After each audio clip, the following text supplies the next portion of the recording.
A gente estava falando, Alex, de redução de pena. A dosimetria, o Paulinho vai insistir, o deputado Paulinho da Força ou da Farsa vai insistir na dosimetria, ou a dosimetria subiu no telhado? Não, eu acho que isso aí não passa mais, não faz mais nenhum sentido. Isso já foi reprovado, né? Ninguém quer isso aí, nem a direita, nem a esquerda, nem os bolsonaristas, nem os lulistas, ninguém quer isso aí.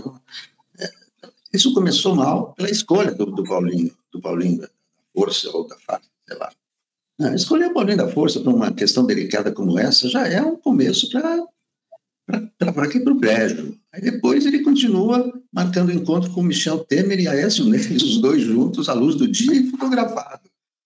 Meu Deus, aí desmoralizou, né, completamente. Daí ele pensou em procurar o Bolsonaro para discutir a anistia com eles, um condenado. Vai discutir com um condenado, o senhor quer o quê nessa anistia? O senhor quer sair quando? É um absurdo total, né? E mudou de anistia para dosimetria. Mas como é que vai reduzir a dosimetria? Vai fazer uma PEC para eliminar um dos 359? Vai ficar só... O Congresso não vai diminuir pena. Tal descalabro, essa PEC. Aliás, como é irmã gêmea, siamesa da PEC da bandidagem, e vai ter o mesmo fim. Não tem como isso ir adiante, ainda mais. Isso vai ser entendido, é uma submissão às pressões dos Estados Unidos, que não tem nenhum cabimento.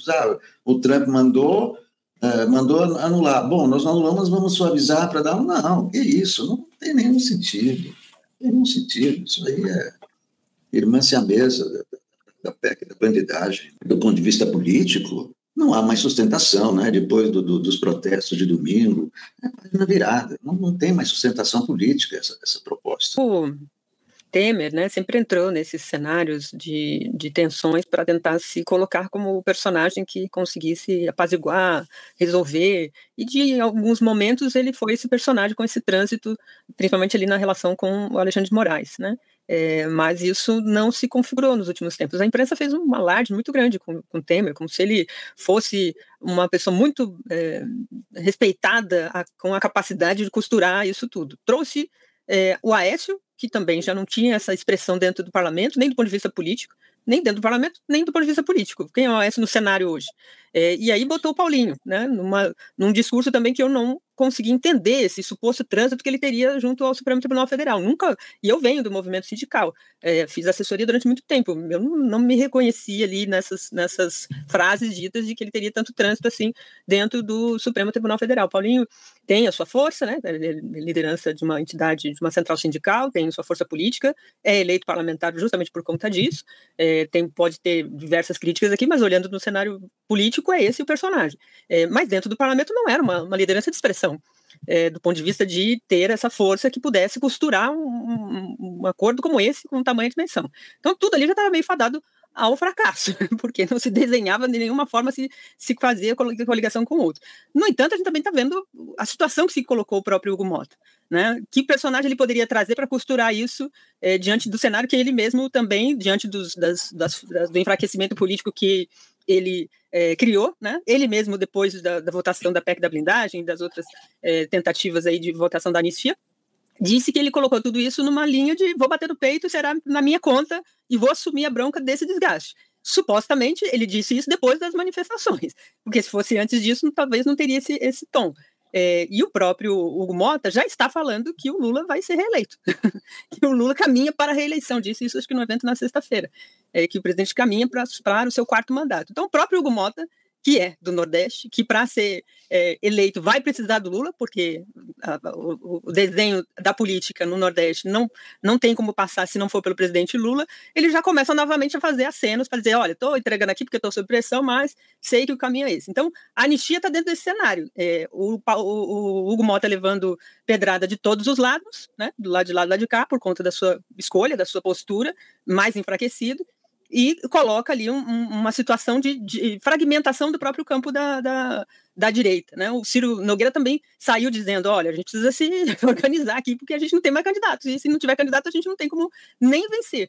Talvez entre o Aquiles falou sobre isso na semana passada, ou colocou na pauta até, sobre a questão da eleição para o Senado lá, né? No caso do Ciro Nogueira lá no Piauí, que também, para a situação do Ciro Nogueira, está bem difícil.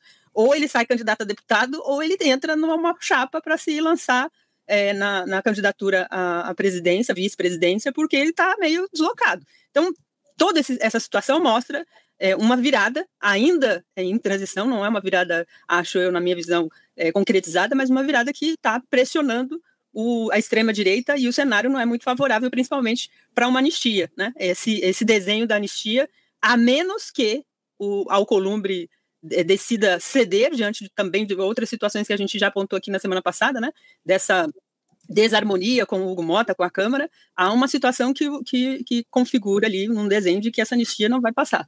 Mas vindo desse cenário político que nós temos no Brasil, tudo pode acontecer, né? Tudo pode passar por um acordão e tudo se resolver. Vamos ver. Eu fico impressionado como uma parte da classe política e também da mídia brasileira corporativa compra o Michel Temer pelo preço que ele acha que vale, né? E não pelo preço real desse cidadão político aqui do Brasil. Impressionante como ele ainda tem acento, voz, e é vendido como uma pessoa que articula, que pode fazer pontes, um cara que prometeu a ponte para o futuro, que deixou a gente numa situação administrativa de políticas públicas completamente destruído, não tem legitimidade nenhuma. Um cara que golpeou uma presidenta da República sem crime de responsabilidade, que conspirava à luz do dia contra a nossa democracia. Um cara desse, sabe, deveria estar assim, no seu retiro ali, lidando de coisas pessoais e não sendo alçado ao debate público, sabe? Michel Temer, tchau. E o Hugo Mota, que a Daiane falou aí, que inclusive está com a sua reeleição seriamente prejudicada aqui na Paraíba, em razão das suas atitudes.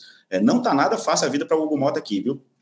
Colocou o Paulinho da Força numa situação não encalacrada. Colocou ele na cova dos leões. E o Paulinho, ao invés de adotar uma postura assim para salvar o seu próprio mandato, mergulhou na lama de cabeça. Como disse o Alex aqui, tirando foto com o Temer, com a Aécio, com gente que não tem mais expressão perante a população e que está defendendo uma causa que é natimorta. Então, o que vai acontecer como resultado? Paulinho da Força também vai ser prejudicado na sua eventual candidatura à reeleição. E que espero que não se reeleja se for essa medida que ele for assumir daqui até o final desse projeto, porque isso é um absurdo. Esse negócio de anistia não tem cabimento político, não tem clima para o país, não é de interesse da nação. Um cara que é oriundo das classes trabalhadoras deveria estar defendendo outra pauta, como o fim da escala 6x1, como o apoio à taxação dos super ricos. Então, essas são as pautas que interessam ao país. E ainda sobre essa questão do Senado, que a Daiane mencionou mais cedo, queria dizer que teve uma pesquisa real Time Big Data que mostra que o Arthur Lira está em terceiro lugar em todos os cenários na disputa por uma vaga ao Senado em Alagoas. Então isso, já disse aqui mais cedo, volto a repetir, está se criando um momento muito propício para que o campo progressista e o campo da esquerda avancem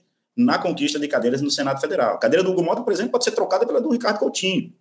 A gente pode trocar um senador Arthur Lira como Renan Calheiros e outro nome da esquerda brasileira.